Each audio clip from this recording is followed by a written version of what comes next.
जय हिंद दोस्तों, कैसे हो आप सभी लोग। उम्मीद है मस्त और बिंदास होंगे और अपनी पढ़ाई को जबरदस्त तरीके से कर रहे होंगे। अपना ज्योमेट्री में जो लास्ट का सेशन हुआ था उस सेशन में मैंने आपको क्या पढ़ाया था, ट्रेपेजियम। ट्रेपेजियम से जो आपका कॉन्सेप्ट था, मैंने दो कॉन्सेप्ट लास्ट के सेशन में कंप्लीट करवाए थे। एक तो ट्रेपेजियम का जो एरिया है उसको कैसे फाइंड करें, दूसरा आपका जो ट्रेपेजियम होता है, जो सबलम चतुर्भुज होता है, सबलम चतुर्भुज के जो डायगोनल्स होते हैं, जो विकर्ण होते हैं, उनमें क्या रिलेशन होता है। दोनों कॉन्सेप्टों को मैंने विथ प्रूफ के साथ आपको बहुत अच्छे से कंप्लीट करवाया था। डायग्राम से भी मैंने आपको समझाने की कोशिश की थी। उम्मीद है बहुत अच्छे से आपने इसको नोट किया होगा, बहुत अच्छे से इसका रिवीजन किया होगा और शानदार तरीके से मैंने जो आपको लॉजिक बताए थे उनको ऑब्जर्व करने की कोशिश जरूर की होगी। क्योंकि आपको पता है कि आप कॉन्सेप्ट को जितने बेहतर तरीके से समझोगे, आप क्वेश्चन की प्रैक्टिस को उतनी फास्ट तरीके से कर पाओगे।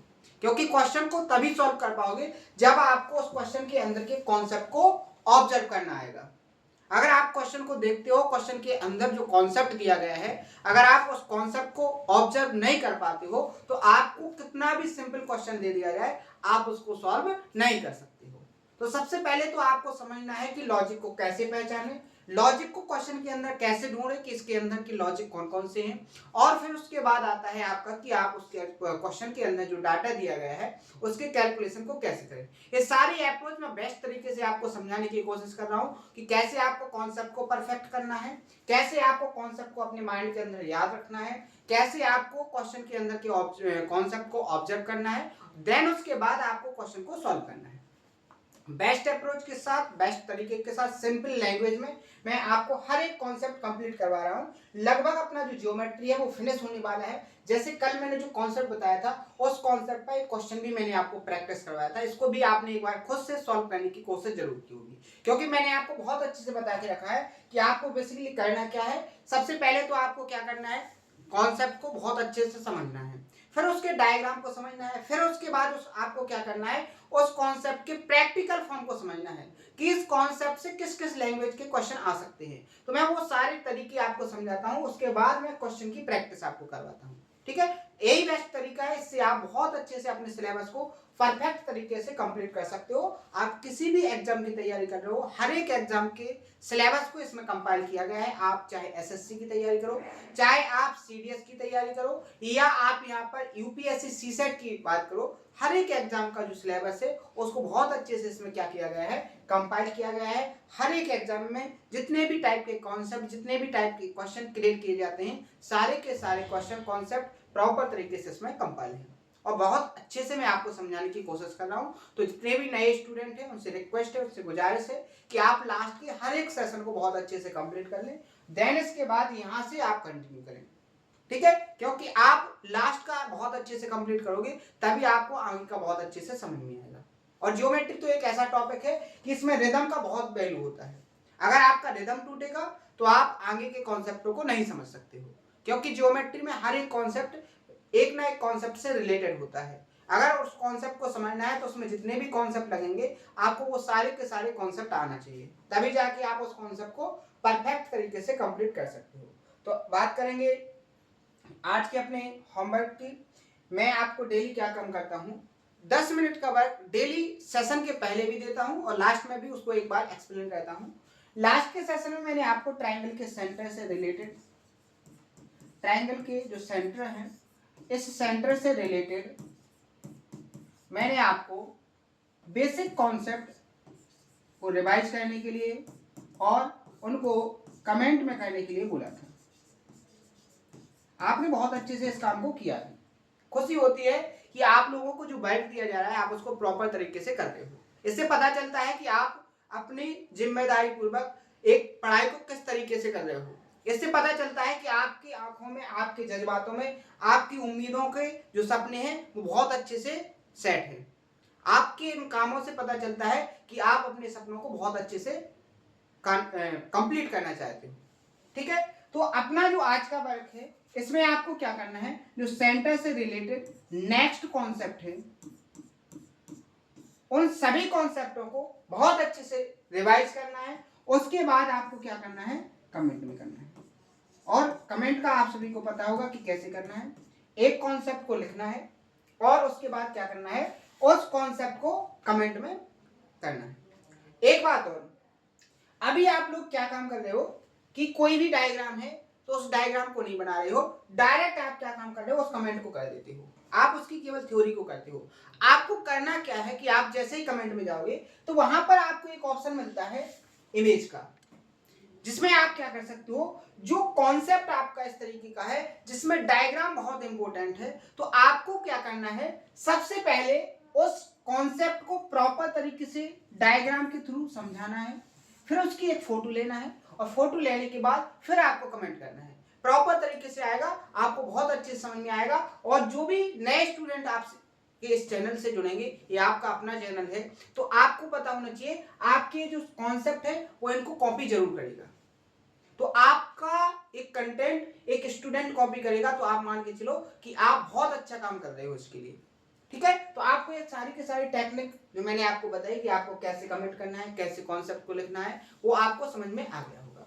अब बढ़ते हैं आज के सेशन पर। आज के सेशन में अपन क्या करेंगे, क्वेश्चन को सॉल्व करेंगे, क्योंकि कॉन्सेप्ट अपन लास्ट के सेशन में सीख चुके हैं। और जिसको कॉन्सेप्ट नहीं पता है वो क्या काम करेगा, लास्ट के सेशन को देखेगा, वहां से कॉन्सेप्ट को कंप्लीट करेगा, फिर यहां से वो कंटिन्यू करेगा। ठीक है, उम्मीद है सब समझ में आपको आ गया होगा। सबसे पहले क्वेश्चन को देखेंगे। क्वेश्चन में क्या बोला गया है, in a trapezium one diagonal divides the other in the ratio 2:9। यानी कि एक जो ट्रेपेजियम का डायगोनल है वो विकर्ण है, वो एक दूसरे को 2:9 में डिवाइड करता है if the length of the larger of the two parallel side is 45 centimetre. जो पैरेलल लाइंस होती हैं ट्रेपेजियम में, जो आपका एक पेयर पैरेलल लाइन में होता है, उनमें जो सबसे बड़ी पैरेलल लाइन होती है उसकी जो लेंथ है वो कितनी है, 45 centimetre. Then what is the length of the other parallel line, यानी कि जो दूसरी छोटी लाइन है पैरेलल, उसकी आपको साइड या जो साइड है उसकी आपको लेंथ फाइंड करनी है। बिल्कुल सिंपल क्वेश्चन है, आप बहुत अच्छे से इसको समझ भी गए होंगे। डायग्राम बनाने की बिल्कुल भी जरूरत नहीं पड़ेगी, क्योंकि आपको पता है कि दो साइड अगर आपका जो डायगोनल है वो 2:9 में डिवाइड कर रहा है, तो पैरेलल लाइन से जो दो ट्रायंगल बनते हैं वो दोनों कैसे होते हैं, एक दूसरे के सिमिलर होते हैं। तो इनका अगर रेशियो 2:9 है तो पैरेलल लाइन का भी रेशियो 2:9 होगा। यहाँ पर जो बड़ी साइड है यानी 9, इसकी वैल्यू आपको कितनी दी गई है, 45। कितने गुना दी गई है, 5 गुना। तो यहाँ 2 की भी वैल्यू कितने गुना हो जाएगी, 5 गुना, यानी कि 10। ऑप्शन नंबर ए यहाँ पर क्या हो जाएगा आपका करेक्ट आंसर। ये तो हो गया आपका बेस्ट तरीके से एग्जाम के हॉल में कि आपको कैसे करना है। इस तरीके से आपको एग्जाम के हॉल में क्वेश्चन को सॉल्व करना है, ना कि पूरा डायग्राम बनाना है, उसको डिनोट करना है डाटा को, फिर जाके सॉल्व करना है। ये हो जाएगा आपका लेंथी, यहाँ पर आपका टाइम हो जाएगा वेस्ट। यहाँ पर आपको करना है इस अप्रोच से। इस अप्रोच से करोगे तो आप बहुत कम समय में 1 से 2 सेकंड में भी अपने क्वेश्चन का आंसर दे सकते हो। लेकिन अभी आपका स्टार्टिंग में है, बहुत सारे स्टूडेंट ऐसे होंगे जिन्होंने कॉन्सेप्ट को नहीं पढ़ा है, तो वो डायरेक्ट क्वेश्चन करेंगे कि सर ये कहां से आया है, मुझे तो कुछ समझ में नहीं आया है। तो उनके लिए बहुत शानदार तरीके से मैं एक बार कॉन्सेप्ट को भी ऑब्जर्व करना सिखाऊंगा और कैसे आपको ऑब्जर्व करना है वो सारी टेक्निक आपको बताऊंगा। तो ध्यान से देखना, यहाँ पर बोला गया है कि एक क्या है, ट्रेपेजियम है, यानी कि एक समलंब चतुर्भुज है। तो मैंने आपके सामने एक समलंब चतुर्भुज बना दिया। ये आपके सामने क्या बन गया, एक ट्रेपेजियम। यहां पर मैं नाम भी दे देता हूं इसको, ए बी सी और D. A B C D यहाँ पर क्या है, एक ट्रेपेजियम है। यहाँ पर जो ए बी है, यहाँ पर जो ए बी है वो पैरेलल किसके है, सी डी के। तो यहाँ पर क्या बोला गया है कि इस ट्रेपेजियम की जो डायगोनल है वो किस रेशियो में डिवाइड करते हैं, एक डायगोनल को किस रेशियो में डिवाइड करते हैं, वो आपको 2:9 में डिवाइड करते हैं। ठीक है, ध्यान से समझना, ये आपकी होगा इसकी डायगोनल। तो यहां पर बोला गया है कि ये जो डायगोनल है एक दूसरे को किस रेशियो में डिवाइड करते हैं, 2:9 में। अगर ये आपका 2 यूनिट है तो ये आपका क्या हो जाएगा, 9। ये आपका इस पॉइंट पर क्या कर रहे हैं, एक दूसरे को इंटरसेक्ट कर रहे हैं। तो ये भी आपका क्या हो जाएगा, 2:9। ये भी आपका क्या हो जाएगा, 2:9। अब कैसे होगा उसको और समझ लो, क्योंकि आपको पूरा का पूरा एक्सप्लेन करके मैं बताऊंगा। यहां देखो, ए बी और सी डी एक दूसरे के क्या है, पैरेलल है। और आपकी ए सी यहां पर क्या हो जाएगी, ट्रांसवर्सल लाइन। अगर आपका ये क्या है, इस एंगल की वैल्यू अल्फा है, तो यहां पर ये जो सी एंगल है, यहां पर इस एंगल की वैल्यू क्या हो जाएगी, अल्फा। इसी तरीके से आपकी बी डी भी क्या हो जाएगी, एक ट्रांसवर्सल लाइन। अगर ये एंगल आपका थीटा है तो ये वाला एंगल भी क्या हो जाएगा, आपका थीटा हो जाएगा। और आपके ये दो एंगल क्या हो जाएंगे, वर्टिकली अपोजिट एंगल। तो क्या आप नहीं समझे, जो नीचे वाला ट्रायंगल है और जो ऊपर वाला ट्रायंगल है एक दूसरे के कैसे होगा, सिमिलर। कैसे होगा, सिमिलर। सिमिलर होगा तो करस्पॉन्डिंग साइड्स का रेशियो कैसा होगा, इक्वल होगा। यहां पर उसने कहा है कि जो दो पैरेलल लाइन है उनमें से जो बड़ी साइड है, तो आपको दिख रही होगी बड़ी साइड आपकी क्या है, AB। AB की जो लेंथ है वो कितनी है, 9 यूनिट, और इसकी वैल्यू कितने दी गई है उसने, 45। तो कितने गुना दी गई है, 5 गुना। तो आपको छोटी लेंथ जो पैरेलल है इसकी लेंथ आपको फाइंड करनी है, तो ये भी 5 गुना हो जाएगी, यानी कि 10। तो ऑप्शन नंबर आपका यहाँ पर क्या हो जाएगा, ये करेक्ट आंसर। उम्मीद है बहुत अच्छे से समझ में आ गया होगा। ये हो गया आपका क्वेश्चन का डायग्राम। डायग्राम के अंदर कॉन्सेप्ट को कैसे ऑब्जर्व करना है और मैंने इस लेंथ को कैसे फाइंड किया, वो सारे तरीके आपको समझ में आ गए होंगे। क्लियर है, यहां तक किसी को कोई डाउट, कोई दिक्कत, कोई समस्या, 1% की भी समस्या यहां पर आपको नहीं आनी चाहिए। क्लियर है, आगे बढ़े। नेक्स्ट क्वेश्चन सेम इसी कॉन्सेप्ट से रिलेटेड, केवल और केवल यहां उसने थोड़ा एक टेक्निकल डाटा को सेट किया गया है। आप यहां पर देखो, क्वेश्चन को थोड़ा छोटा कर दें, आपको बहुत अच्छे से दिखेगा भी, कोई दिक्कत नहीं।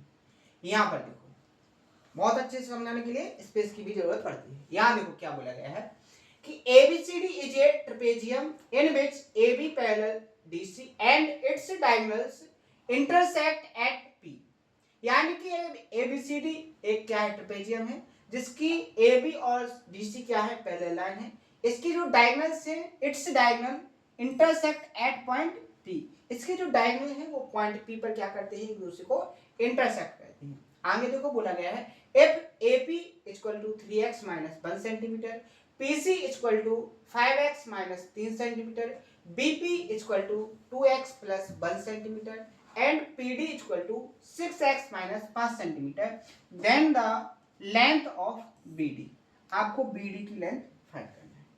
यहां पर देखो, यहां देखो, जब आप बहुत ज्यादा प्रैक्टिस कर लोगे तो इस क्वेश्चन को बिना डायग्राम के भी सॉल्व कर लोगे, लेकिन यहां पर मैं आपको डायग्राम से समझाऊंगा, बहुत शानदार तरीके से आपको समझ में आएगा। यहां पर क्या बोला गया है कि एक ट्रेपेजियम है, क्या है, एक ट्रेपेजियम है। तो यहां पर ट्रेपेजियम का नाम दिया गया है ABCD। ये हो गया आपका A, ये B वर्टेक्स, ये हो गया आपका C वर्टेक्स, और ये हो गया आपका D वर्टेक्स। क्लियर है, किसी को कोई समस्या? आगे उसने कहा है कि इसके जो डायगोनल है, डायगोनल क्या होते हैं, अपोजिट साइड को, सॉरी अपोजिट वर्टेक्स को क्या करना, मिलाना। जो लाइन मिलेगी वो क्या कहलाएगी, आपकी डायगोनल कहलाएगी। तो ट्रेपेजियम का एक डायगोनल क्या होगा, AC। अगर आप B और D वर्टेक्स को मिलाओगे तो दूसरा डायगोनल क्या हो जाएगा आपका, BD। ये एक दूसरे को जिस पॉइंट पर इंटरसेक्ट कर रहे हैं, इस पॉइंट का ही नाम उसने क्या कहा है कि P है। यहां पर देखो बोला गया था कि उस पॉइंट का नाम क्या है, P है। आगे उसने बोला है कि यहां पर आपको कुछ लेंथ दी गई है। कौन कौन सी लेंथ दी गई है, आपको दी गई है AP की लेंथ। AP आपका क्या हो जाएगा, AP आपका कितना दिया गया है, 3x माइनस 1। दूसरी जो लेंथ दी गई है PC, 5x minus 3, 5x minus 3। आगे देखो BP की जो लेंथ है वो 2x प्लस 1 है, B से P की 2x प्लस 1 है। आगे देखो PD की जो लेंथ है वो 6x माइनस 5 है, 6x माइनस 5 है। आपको जो फाइंड करना है, आपको फाइंड करना है यहां पर देखो ध्यान से, आपको जो फाइंड करना है वो कौन सी लेंथ है, आपको फाइंड करना है BD, यानी कि ये वाली लेंथ, कंप्लीट लेंथ। आपको इस लेंथ को फाइंड करना है।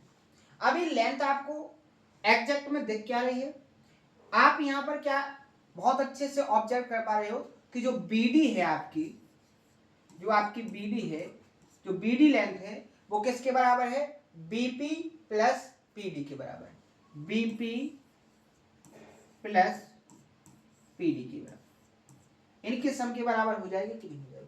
यानी कि अगर आपको BP और PD की लेंथ पता चल गई तो आपको किसकी लेंथ मिल जाएगी, इन दोनों के सम करने पर BD की लेंथ मिल जाएगी। तो आप कैसे फाइंड करोगे, यहां पर जो आपको डाटा दिया गया है उससे आप बहुत अच्छे से ऑब्जर्व कर सकते हो कि आपका ये जो ट्रायंगल है और ये ट्रायंगल है एक दूसरे के कैसे हैं, सिमिलर है। एक दूसरे के कैसे हैं, सिमिलर हैं। अब देखो यहाँ पर आपको सिमिलरिटी का कॉन्सेप्ट नहीं समझाया जाएगा, क्योंकि सिमिलरिटी के कॉन्सेप्ट को बहुत अच्छे से प्रॉपर तरीके से टॉपिक के थ्रू मैंने आपको बहुत अच्छे से कंप्लीट करवाया है। उसके हर एक कॉन्सेप्ट को मैंने सिखाया है, कैसे आपको समझना है, कैसे उसको याद रखना है, हर एक तरीके से मैंने उसको प्रैक्टिस भी करवाया है, जिससे आपको बहुत अच्छे से हर एक क्वेश्चन की कॉन्सेप्ट को ऑब्जर्व करने की जो आपकी टेक्निक है, जो डेवलप है, वो बहुत अच्छे से हो चुकी है। जो टेक्निकल डेवलप है वो बहुत अच्छे से आपको आने लगी है।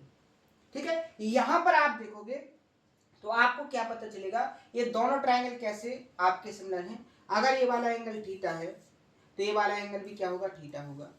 यहाँ पर अगर ये एंगल अल्फा है तो ये एंगल क्या होगा, अल्फा होगा। तो आपको पता है कि जब दो ट्रायंगल एक दूसरे के सिमिलर हो जाते हैं तो उनकी जो करस्पॉन्डिंग साइड्स होती हैं उनका जो रेशियो होता है वो कैसा होता है, इक्वल होता है। तो यहाँ देखो ऊपर वाले ट्रायंगल में थीटा के सामने वाली साइड क्या है, 6x माइनस 5 रेशियो। यहाँ थीटा के सामने साइड क्या है, 2x प्लस 1 इक्वल टू, यहां पर देखो अल्फा के सामने पहले अपन ने छोटा ट्रायंगल लिया है तो पहले अपन छोटे ट्रायंगल से लिखेंगे। अल्फा के सामने क्या है, 5x माइनस 3 रेशियो। यहां पर देखो आपको यहां पर अल्फा के सामने क्या है, 3x माइनस 1 ये आपकी कंडीशन है। यहां से आपको क्या काम करना है, x की वैल्यू फाइंड करना है। x की वैल्यू क्यों फाइंड करना है कि यहां पर BP की लेंथ क्या है, देखो BP की length 2x plus 1 plus PD आपकी क्या है, 6x माइनस 5। इसको ऐड करोगे तो आपको क्या मिलेगा, 6 और 2 8x, और -5 में से प्लस बन जाएगा तो क्या बचेगा यहाँ पर, -4। यानी कि अगर आपको यहाँ पर x की वैल्यू फाइंड हो गई तो आप इस लेंथ को फाइंड कर सकते हो। क्लियर है। तो यहाँ पर देखो दो तरीके हैं, एक तो है बेस्ट तरीका और एक है बेसिक तरीका। बेसिक तरीका क्या है कि ये आप अब यहां से आपका क्वाड्रेटिक इक्वेशन यानी कि अलजेब्रा का क्वेश्चन बनेगा। आप यहां पर क्रॉस मल्टीप्लाई करोगे और आपका आंसर यहां से आ जाएगा। जब आप क्वाड्रेटिक इक्वेशन को सॉल्व करोगे तो यहां से आपका आंसर आ जाएगा, और आप इसको कर भी सकते हो, आपको ही करना पड़ेगा, मैं इसको बिल्कुल भी नहीं करूंगा। अब इसका जो स्मार्ट तरीका है जो आपको एग्जाम के हॉल में फॉलो करना है वो क्या तरीका है, यहां पर सेटिस्फाई करना है। आपको इस इक्वेशन को सेटिस्फाई करना है। सेटिस्फाई कैसे करना है, आपको x की वैल्यू को पुट करना है। अब आप बोलोगे सर x की वैल्यू तो हम बहुत सारी पुट कर सकते हैं, तो कौन सी वैल्यू को पुट करें। तो अपन यहां पर ऑप्शन पर नजर डाल सकते हैं कि यहां पर जो ऑप्शन है वो अपने लगभग 17 से छोटे हैं, 17 से छोटे हैं। तो अपन यहां पर देखोगे अगर यहां पर अगर आप बन रखोगे तो यहाँ 8 माइनस 4 होगा, यानी क्या होगा, आपका आंसर 17 से छोटा ही आएगा। तो यहाँ पर अपन प्लस में वैल्यू सबसे छोटी वैल्यू रखेंगे तो अपना क्या आएगा, 1। जैसे हम यहाँ पर 1 रखेंगे तो 6 इंटू 1 6 माइनस 5 यानी 1 आ जाएगा, और नीचे कितना आ जाएगा आपका 3 यानी 1/3। तो क्या है यहाँ पर भी 1/3 बन रहा है क्या, 5 माइनस 3 2 बचेगा ऊपर, और 3 माइनस 1 यानी 1 बचेगा, यानी 1/1। ये दोनों क्या हो गए, अनसेटिस्फाइड, यानी 1 से यहाँ पर सेटिस्फाई नहीं हो रहे हैं। अब यहाँ पर x की वैल्यू को 2 रखो, 6 दूनी 12, 12 में से 5 जाएंगे 7 बचेंगे, कितना बचेगा 7। यहाँ 2 दूनी 4 और 1 5, 7/5 यहाँ रखो, 2 रखा ना, 5 दूनी 10, 10 में से अपना 3 जाएगा तो कितना बचेगा आपका 7। यहाँ 2 रखा, 3 दूनी 6 से अपना बन जाएगा तो क्या बचेगा 5। आप यहाँ देख रहे, आपने जैसे ही x की वैल्यू को क्या रखा, 2 रखा, तो यहां पर आपकी जो कंडीशन थी वो कैसी हो गई, सेटिस्फाई हो गई, यानी कि दोनों आपके कैसे हो गए, एक दूसरे के इक्वल हो गई। तो यहां से आपको क्या ऑब्जर्व हो गया कि अपना जो x की वैल्यू है यहाँ पर वो कितनी है, 2 है। तो यहाँ पर x की वैल्यू को 2 रखोगे तो क्या हो जाएगा, 8 और 2 16, और 16 में से 4 जाएंगे तो कितना बचेगा आपका 12। तो ऑप्शन नंबर अपना क्या हो जाएगा, सी बी यहाँ पर करेक्ट आंसर। तो समझ में आया कि आपको बेसिक से करना है तो आप क्या करोगे, और स्मार्ट तरीके से करोगे तो आप क्या करोगे। और आपको इतना डिफरेंस पता होना चाहिए, बेसिक से करने पर आपका कितना टाइम जाएगा। सबसे पहले तो आपको क्रॉस मल्टीप्लाई करना है, ठीक है, उसके बाद क्वाड्रेटिक इक्वेशन बनेगी, फिर उसको सॉल्व करना है। आप क्वाड्रेटिक इक्वेशन को दो तरीके से सॉल्व कर सकते हैं, या तो फैक्टराइजेशन से कर सकते हैं, या फिर अपन को एक इक्वेशन को सॉल्व करने वाला श्रीधराचार्य फॉर्मूला जो 10th क्लास में आपको बहुत अच्छे से सिखाया गया है। स्टैंडर्ड जो क्लास थी 10th क्लास में आपको देखो ये वाला फॉर्मूला सिखाया गया था कि जब भी आपको एक क्वाड्रेटिक इक्वेशन हो तो आप उसको सॉल्व कर सकते हैं -b plus minus under root B square minus 4ac upon में क्या होगा 2a। ये फॉर्मूले से आप क्या कर सकते हो, किसी भी क्वाड्रेटिक इक्वेशन के x की वैल्यू को फाइंड कर सकते हो। तो ये तरीके हैं, आप फॉलो करोगे आपके आंसर आएंगे, लेकिन क्या होगा कि आपके आंसर बहुत लेंथी टाइम लेके आएंगे और जो आपको एग्जाम से बाहर करेंगे। आप जो 100% क्वेश्चन अटेम्प्ट करने वाले थे उनमें से केवल आप 20% ही क्वेश्चन अटेम्प्ट कर पाओगे। तो आपको समझना है कि आपको बेसिक केवल सीखना के लिए है, और आपको यदि एग्जाम को क्लियर करना है तो उसके लिए आपको स्मार्ट अप्रोच को फॉलो करना बहुत इंपॉर्टेंट हो जाएगा। क्लियर है, समझ में आ गया? तो आप इस तरीके को ज्यादातर फॉलो करोगे, यही बेस्ट तरीका है, तो आपको फॉलो करना पड़ेगा। ठीक है, आगे बढ़े। नेक्स्ट क्वेश्चन, यहां देखो क्या बोला गया है। ABCD is a trapezium in which AB parallel DC and AB is equal to 8 cm, VC is equal to 10 cm, CD is equal to 12 cm और AD is equal to 16 cm. Then AC square, यहाँ पर sorry typing mistake है, यहाँ पर अपना क्या है, यहाँ पर आपका आना था AC square plus BD square. आपको जो फाइंड करना है वो AC square plus BD square की जो लेंथ है उसको फाइंड करना है।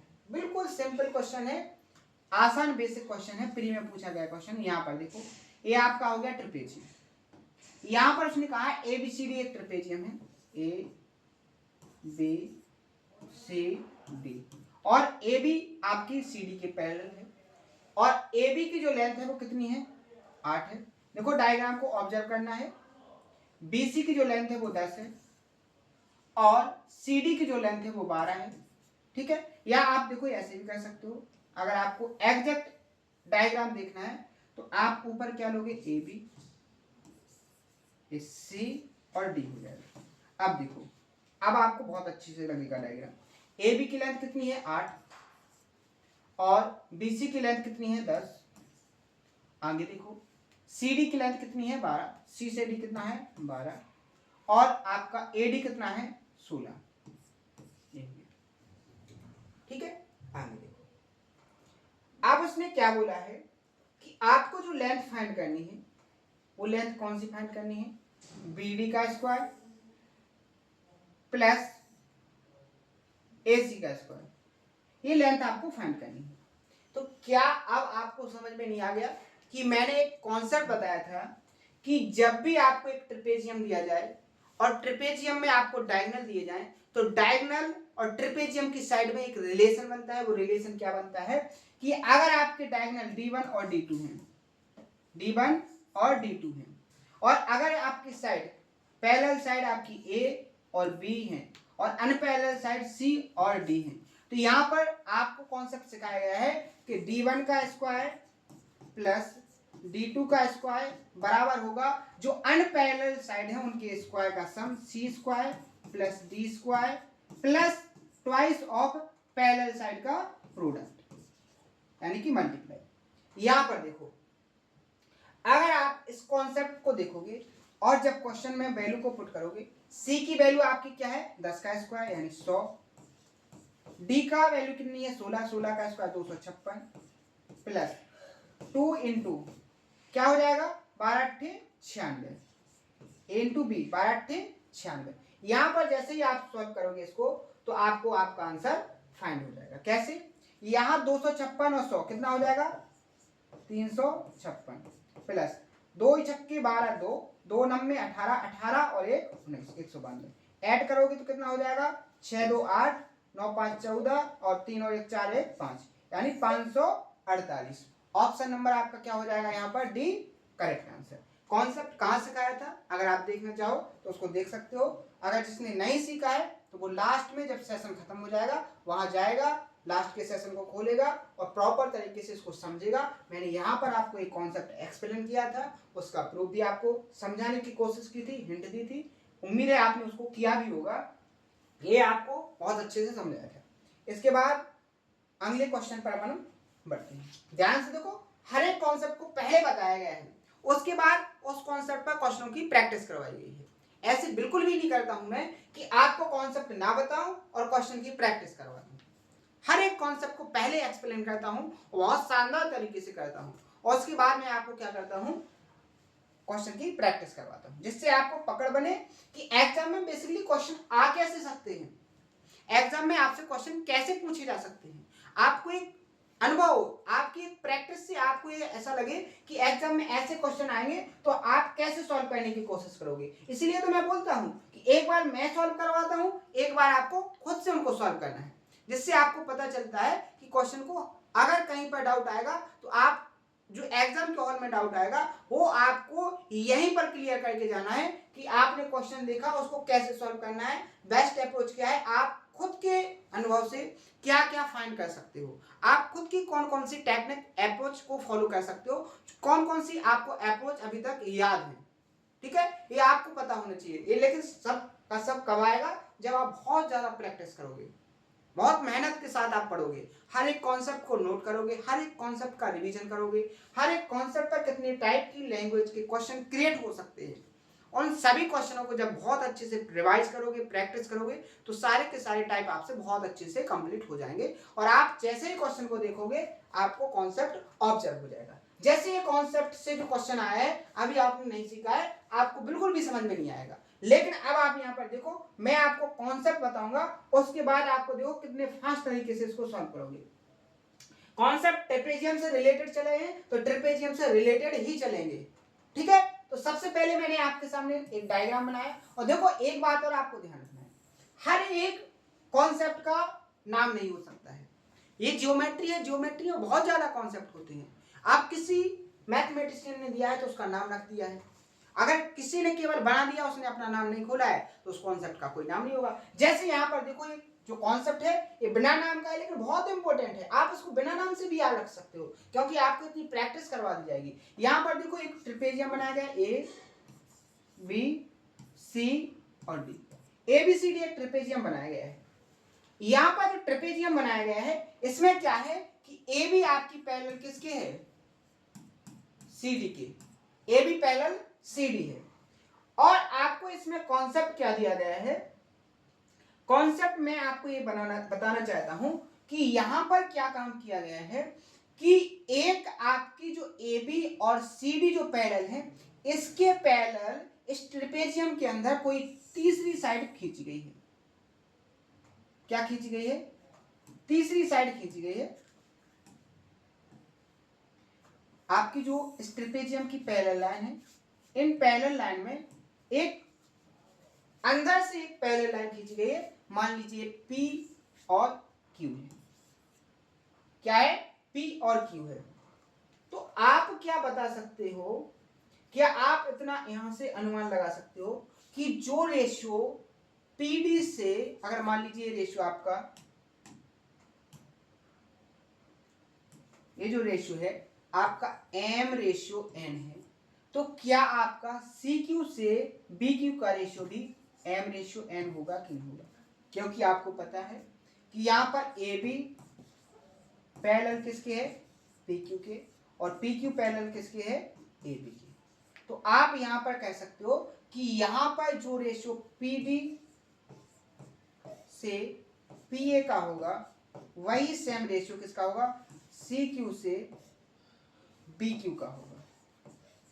समझे कि नहीं समझे, किसी को कोई समस्या हुई, कोई दिक्कत, यहां तक आपको समझ में आया कि नहीं आया।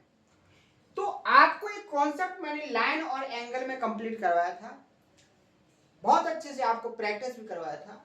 यहां से अगर मैं आपसे पूछूं कि ये जो PQ की लेंथ है, वो PQ की लेंथ क्या होगी, तो मैंने कॉन्सेप्ट क्या बताया था, अगर ये पैरेलल लाइन, ये आपकी स्मॉल ए है और ये आपकी स्मॉल बी है, तो यहां पर PQ की जो लेंथ होगी, जो PQ की जो लेंथ होगी, वो क्या होगी आपकी A इंटू N और B इंटू N। यहां पर क्या हो जाएगा, a into M A M plus B M ratio M plus M. ये कॉन्सेप्ट मैंने आपको लाइन और एंगल में सिखाया था, बहुत शानदार तरीके से सिखाया था। उम्मीद है आपको याद भी होगा, लेकिन याद किसे होगा, जो बहुत अच्छे से रिवीजन करेगा। ये तो हो गया आपका लास्ट में जो सेशन में मैंने आपको कॉन्सेप्ट कंप्लीट करवा दिया है। लेकिन अब इसी का जो एडवांस वर्जन है, जो ट्रेपेजियम में पूछा गया है, उस कॉन्सेप्ट को आपको क्या करना है, कंप्लीट करना है। तो फिर से मैंने आपके सामने क्या बना दिया है, एक ट्रेपेजियम क्लियर कर दिया। क्या बना है, एक ट्रेपेजियम। ध्यान से देखना, मैंने आपके सामने एक ट्रेपेजियम ये बना दिया। यहां पर जो कंडीशन है, ये ट्रेपेजियम का ए बी सी और डी है। यहां पर आपकी जो पैरेलल लाइन है उनकी लेंथ क्या है, ये आपकी स्मॉल ए है और ये आपकी स्मॉल बी है। क्या है, स्मॉल ए है और ये आपकी स्मॉल बी है। अब यहां पर जो कंडीशन है वो क्या है कि जो पैरेलल लाइन खींची जा रही है ए बी और सी डी के, वो आपकी जो अनपैरेलल लाइन है इनके मिड पॉइंटों से होके जा रही है। कैसे जा रही है, मिड पॉइंटों से। देखो यहां पर इस तरीके से, यानी कि ये जो पैरेलल लाइन है आपकी किसकी, एडी और बीसी के मिड पॉइंटों से होके गई है। यानी कि आपका अगर ये मान लो पी है और ये आपका क्यू है, तो यहां पर ये जो रेशियो है 1:1 का है। ये रेशियो किसका है, 1:1 का है। समझ में आया, समझ में आया कि नहीं आया। यहां जो आपकी पैरेलल लाइन खींची गई है वो कंडीशन को लगा दिया गया है कि ये जो पी क्यू लाइन है, जो आपकी दो ट्रेपेजियम की पैरेलल लाइन के पैरेलल खींची गई है, यानी कि ए बी और सी डी की जो पैरेलल लाइन खींची गई है पी क्यू, वो आपकी जो अनपैरेलल लाइन है, जो असमांतर रेखा है ए डी और बी सी के मिड पॉइंटों से होकर जा रही है। तो यहां पर इसी का कॉन्सेप्ट क्या बनेगा, यहां पर जो पी क्यू की लेंथ हो जाएगी वो आप यहां पर क्या हो जाएगी, आपकी यहां पर हो जाएगी, यहां देखो इसमें आप m और n की वैल्यू को 1 पुट करोगे तो यहां पर a आ जाएगा, यहां पर आपका b आ जाएगा और यहां 1 + 1 क्या हो जाएगा 2। यानी कि यहां पर कॉन्सेप्ट क्या बन जाएगा आपका a + b/2। ये हो गया आपका मोस्ट इंपोर्टेंट कॉन्सेप्ट जो आपको एग्जाम में क्वेश्चन क्रिएट करेगा और आपको इस कॉन्सेप्ट को याद भी रखना होगा। अभी मैं आपको क्वेश्चन भी प्रैक्टिस करवा रहा हूं। तो यहां पर आप देखिए कि अगर किसी ट्रेपेजियम में दो पैरेलल लाइन जो होती हैं, जो एक पेयर होता है पैरेलल लाइन का, और दोनों पैरेलल लाइन के एक तीसरी पैरेलल लाइन उस ट्रेपेजियम में ऐसे निकाली जाए कि जो अनपैरेलल लाइन है उन अनपैरेलल लाइन के कैसे हो जाए, मिड पॉइंट से जाए। तो यहां पर जो वो आपने पैरेलल लाइन खींची है उसकी जो लेंथ होगी वो क्या होगी, जो आपकी पैरेलल लाइन है उनके एवरेज के बराबर होगी। यानी ए और बी के सम में आप 2 से डिवाइड करोगे तो क्या हो जाएगा, ए और बी का एवरेज। समझे कि नहीं समझे, कॉन्सेप्ट आपको समझ में आया कि नहीं आया। अब यहां पर देखो क्वेश्चन से आपको बहुत ज्यादा क्लियर हो जाएगा। कॉन्सेप्ट से आपने जितना क्लियर कर पाया वो आपका क्लियर हो गया, लेकिन यहां आप जब प्रैक्टिस करोगे तो और अच्छे से क्लियर हो जाएगा। यहां पर देखो क्या बोला गया है, ABCD is a trapezium in which AB parallel CD M and N are the midpoint of AD and BC respectively if AB equal to 14 centimetre और आपका AB 14 सेंटीमीटर है, MN आपका 18 सेंटीमीटर है, आपको CD की लेंथ फाइंड करना है। यहां पर देखो उसने कहा एक ट्रेपेजियम है, आपने ट्रेपेजियम को बना दिया, आपने क्या किया, एक ट्रेपेजियम क्रिएट किया, ये हो गया आपका एक ट्रेपेजियम। क्लियर है। अब इस ट्रेपेजियम का नाम क्या है, ABCD, ABCD। ABCD एक ट्रेपेजियम है। यहां पर AB आपकी CD के पैरेलल है, यहां पर AB की लेंथ कितनी है 14 और MN की लेंथ क्या है 18। या आप इसको ऐसे ही बना सकते हो, डायग्राम अच्छी लगी। देखो AB को आप ऊपर ले लो और CD आप नीचे। ऐसा क्यों किया, क्योंकि CD की लेंथ आपकी बड़ी है और AD की लेंथ कैसी है, छोटी है। तो यहाँ पर AB की लेंथ आपकी 14 सेंटीमीटर और MN की लेंथ आपकी 18 सेंटीमीटर। यहां पर क्या बोला गया है, M और N क्या है आपके, AD सॉरी यहाँ पर देखो, सॉरी एक मिस्टेक, यहाँ पर क्या आएगा ए बी सी और डी। एडी जो एम है, एम और एन है, एडी और बीसी के क्या है, मिड पॉइंट है, यानी कि इन दोनों की मिड पॉइंट है।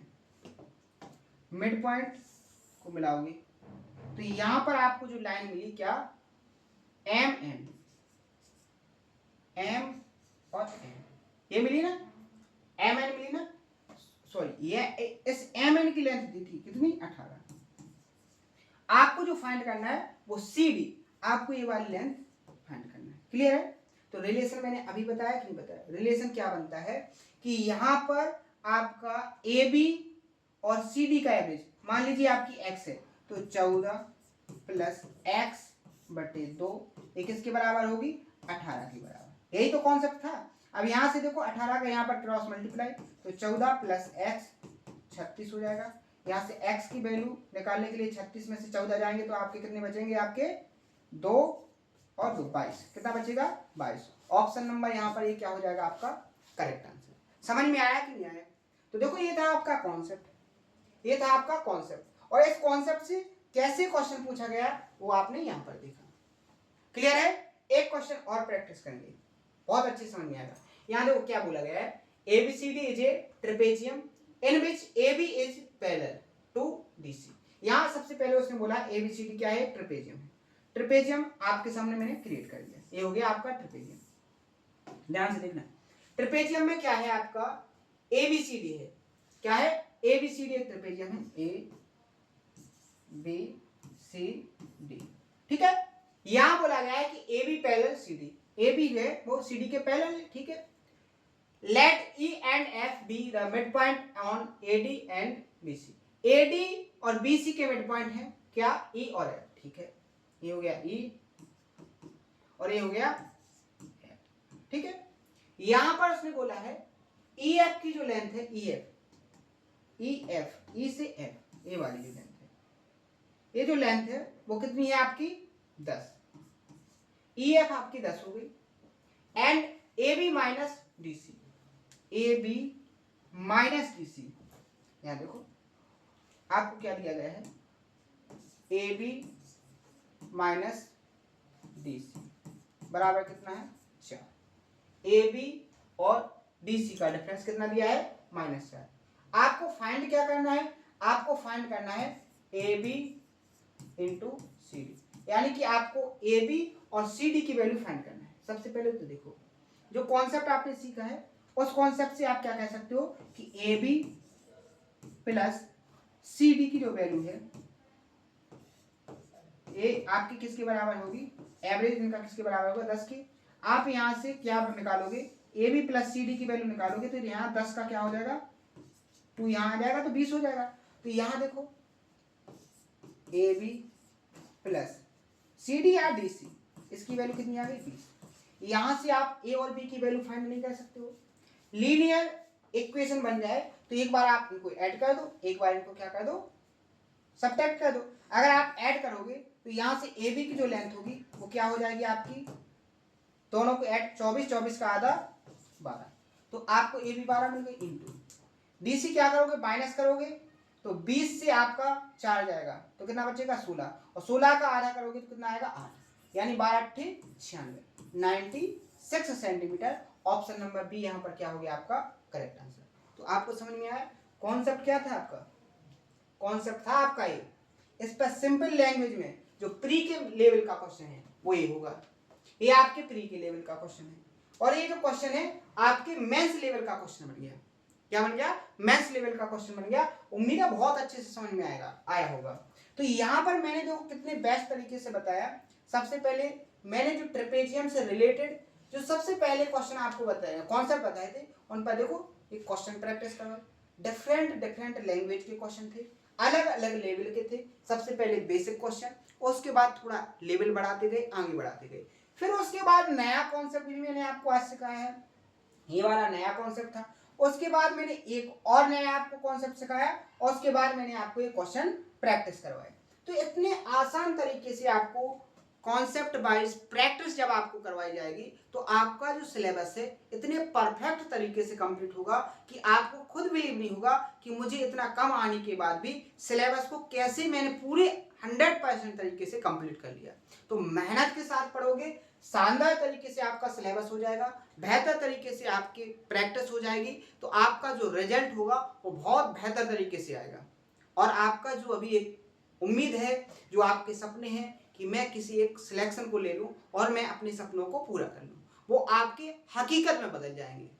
लेकिन आप यहाँ पर थोड़ा पढ़ा, फिर उसके बाद डिमोटिवेट हो गए, थोड़ा पढ़ा और डिमोटिवेट हो गए, तो आपका फ्यूचर में कुछ होने वाला नहीं है। एक और आपको मैं बता दूं, मैंने आपसे कई बार बोला है कि यहाँ पर होता क्या है कि बेसिकली जो मोटिवेशन के लिए जाता है, जो मोटिवेशन से अपने आप को कंप्लीट करना चाहता है, वो कभी भी कंप्लीट नहीं होता है। क्योंकि आप यहाँ पर देखिए, आपको यहाँ से लेके यहाँ तक का सफर तय करना है।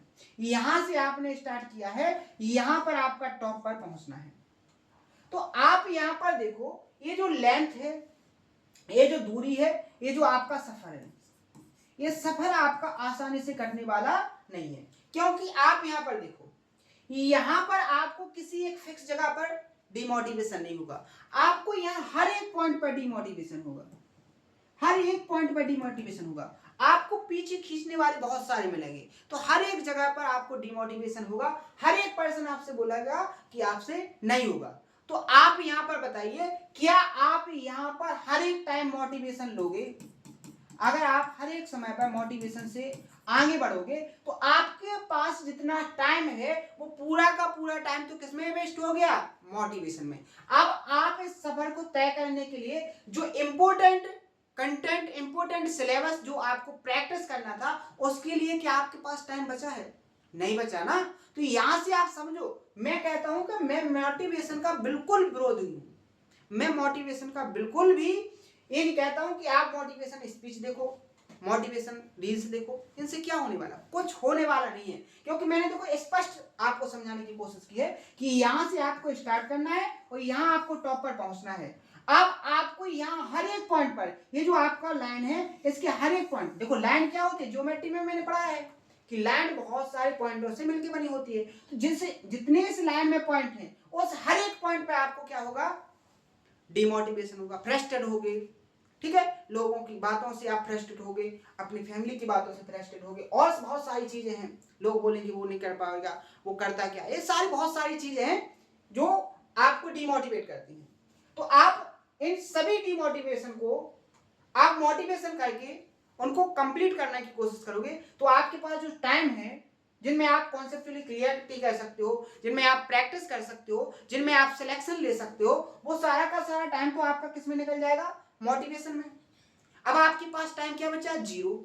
जब टाइम आपके पास जीरो बचा, जिसके लिए आपको आगे बढ़ना था, जिससे आपका सिलेक्शन होना था, वो टाइम आपका जीरो हो गया, तो आप बताइए क्या मोटिवेशन से सिलेक्शन हो सकता है? नहीं हो सकता। लेकिन वहीं आप एक डिसिप्लिन में, एक अनुशासित तरीके से, डेली का रूटीन बना के, एक कंटिन्यू तरीके से अपनी जर्नी को कंप्लीट करते जाओ, थोड़ा थोड़ा डेली पढ़ते जाओ, और आप यहाँ पर देखोगे धीरे धीरे जैसे ही आप आगे बढ़ते जाओगे तो आप एक टॉप पर पहुंच जाओगे। लेकिन वो कब? जब आप एक डिसिप्लिन में रहोगे, आपके पास पेशेंस होगा, आपके पास प्रैक्टिस होगी, आपके पास कॉन्सेप्ट होंगे, आपके पास बहुत सारा डिसिप्लिन होने के बाद जो आपको प्रैक्टिस करने की जरूरत है वो सभी का सभी आपके पास होगा, एक कंटेंट होगा, तो आप उस पर फोकस करते हुए आगे बढ़ोगे तो 100% फिक्स है कि आपका यहाँ पर सिलेक्शन होना है और आपको यहाँ पर टॉप पर जाना है। ना तो फिर यहाँ पर आपको लोगों की बातें रोक पाएंगी, ना ही आपको कोई डिमोटिवेशन रोक पाएगा, और ना ही आप कभी फ्रस्ट्रेट होगे। तो यहाँ पर आपको अपने माइंड को बहुत क्लियर करके चलना है कि आपको आखिरकार करना क्या है। अगर सिलेक्शन लेना है तो डिसिप्लिन में रहना है, पेशेंस में रहना है और प्रैक्टिस में रहना है। इन तीन चीजों को बहुत अच्छे से फॉलो करना है। कोई मोटिवेशन नहीं, कोई जब आपको डिमोटिवेशन होना नहीं है, क्योंकि आपके पास टाइम नहीं है, क्योंकि आप पूरा टाइम किस में लगा रहे हो? प्रैक्टिस में, कॉन्सेप्ट को सीखने में। तो आपको डिमोटिवेशन होगा कहां से?